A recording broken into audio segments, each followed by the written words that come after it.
I couldn't even run 40 seconds. But my daughter needed me to try. You've told yourself you're too old for something, too out of shape, too far past the point where starting makes sense. Most people keep telling themselves that for years, sometimes forever. Patricia Morrison told herself the same thing. She was 62. Her knee had never fully healed from a 1998 accident. She had never run a single mile in her life, and she was absolutely certain that running was for other kinds of people. Then her daughter's doctor used one word: survivable.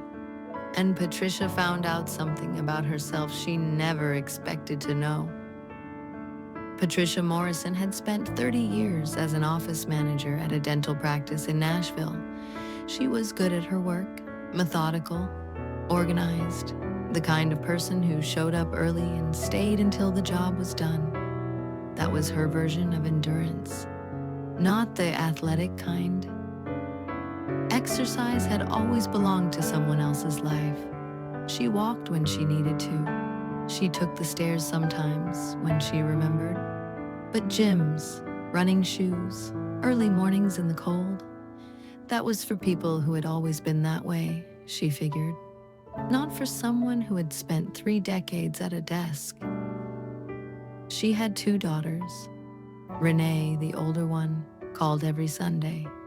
Diane, the younger one at 41, lived in the same neighborhood, coached youth soccer, and had never been seriously sick a day in her life. Patricia knew that feeling.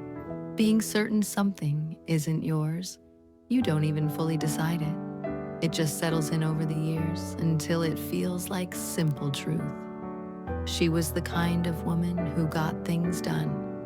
She was not the kind of woman who ran. The phone call came on a Tuesday afternoon. Diane had found a lump 3 weeks earlier. She hadn't mentioned it, not wanting to worry anyone. The biopsy came back, stage 3. Patricia sat in her car in the parking lot for 45 minutes after hanging up. She didn't cry right away. She just sat there, hands on the wheel, thinking about all the things a mother thinks about when a word like that enters a phone call. On the way home, she passed a flyer taped to a utility pole. A 5-kilometer run, breast cancer research, 6 weeks away. She doesn't know why she pulled over. She did not tell anyone she had registered. She wasn't sure she would go through with it, and she already knew what they would say. She was 62. Her knee never ran before. It would be kind concern dressed up as common sense. She started on a Thursday morning before work. She walked to the end of her block, then jogged, slowly, stiffly, to the stop sign at the corner. 40 seconds, maybe 50. Her lungs had immediate opinions. Her knee reminded her of 1998. She walked home. The next morning, she did it again. And the day after that, she found a Couch to 5K program on her phone and followed it with the same methodical stubbornness she brought to everything else. Week 1, 30 seconds running, 90 walking.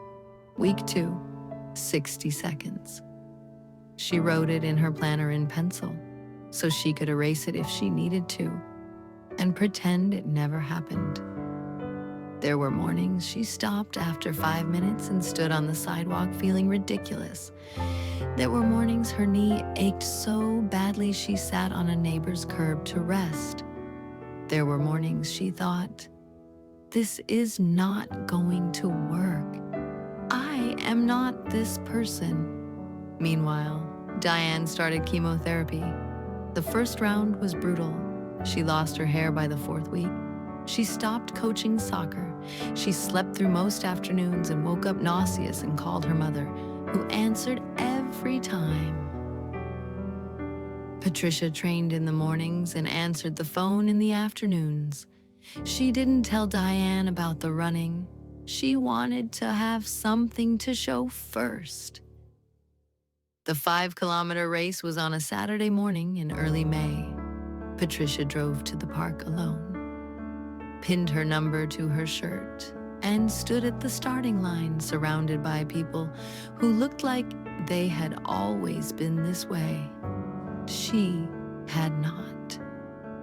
She finished in 51 minutes and 14 seconds, last in her age group, near the back of the entire field. Her knee ached from mile 2 onward, and she walked the final half mile. A volunteer handed her a banana and a paper cup of water. "Good job," the volunteer said. She called Diane from the parking lot, still wearing her bib. She told her everything, the 6 weeks of 5:30 mornings, the planner written in pencil, the neighbor's curb, the 40-second jogs that felt like nothing and somehow added up to this. Diane was quiet for a long moment. Then she said, "Mom, you ran a race." "I walked most of it," Patricia said. "You still crossed the finish line."